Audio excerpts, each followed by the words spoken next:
खुलुमबाय स्टुडियोआव आं उदांस्रि मुसाहारि नन्दिपुर बिपिएफ प्राइमारिया गोदान बोसोरनि मुङाव मावथि फारियाफोरखौ लानानै लावखार ओंखाम जादों।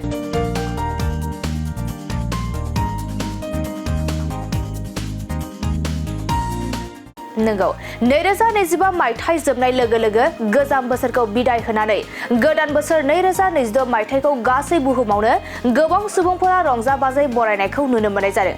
थिग बेबादिनो गुबुन गुबुन जायगायाव गोबां सुबुंफोरा बरायनाय बायदिनो सराइबिल ब्लक बिपिएफनि सिङाव थानाय नन्दिपुर प्राइमारि बिपिएफआ प्राइमारि सिंनि गासैबो मावथि फारियाफोरखौ लानानै लावखार ओंखाम जायो।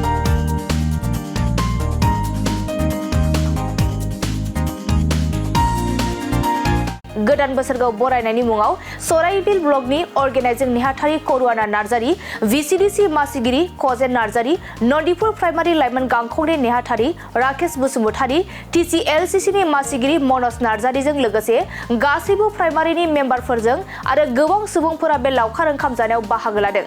दानिया फैदो लावखार ओंखाम जानायाव मा फोरमायखौ आबुङै मिथिनो लानि।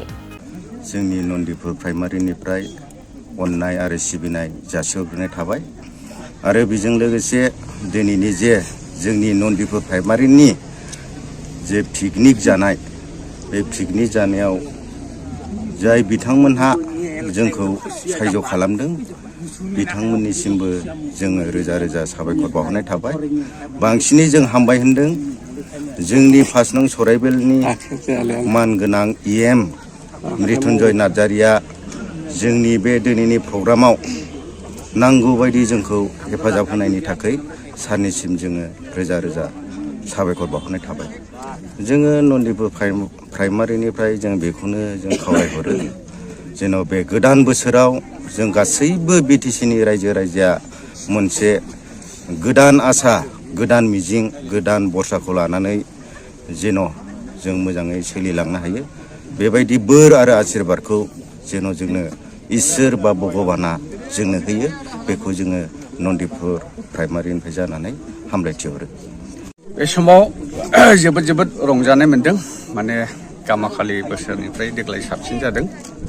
गोबां सेंग्रा सिख्लाफोर आरो जोंनि पार्टिखौ मोजां मोननानै देग्लायनि माने बे प्राइमारि लेभेल पिकनिकआव माने बांसिन माने रंजानायखौ आं नुनो मोन्दों आरोखि। दा आङो जोबोद रंजानाय मोन्दों जे ब्लकनि जानानै बिथांमोना आंखौ हांख्रायहरदों।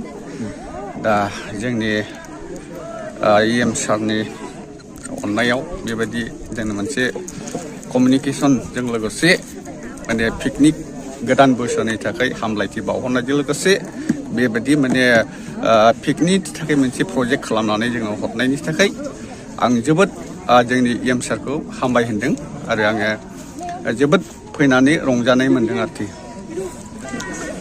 2020 मायथाइयाव जेन' जोबोद माने मोजाङै मोजां जोंनि फैगोन जेन' बिधान सभा बेयावबो जोङो माने साबसिनै माने आग्रसर जालांनायखौ आं नुहुरदों आरोखि। आरो मोजाङै मोजां इसोरा जेन' बे गोदान बोसोराव दैदेनलाङो आं इसोरनि सिङाव माने इसोरनिसिम खामना खालामनाय थाबाय।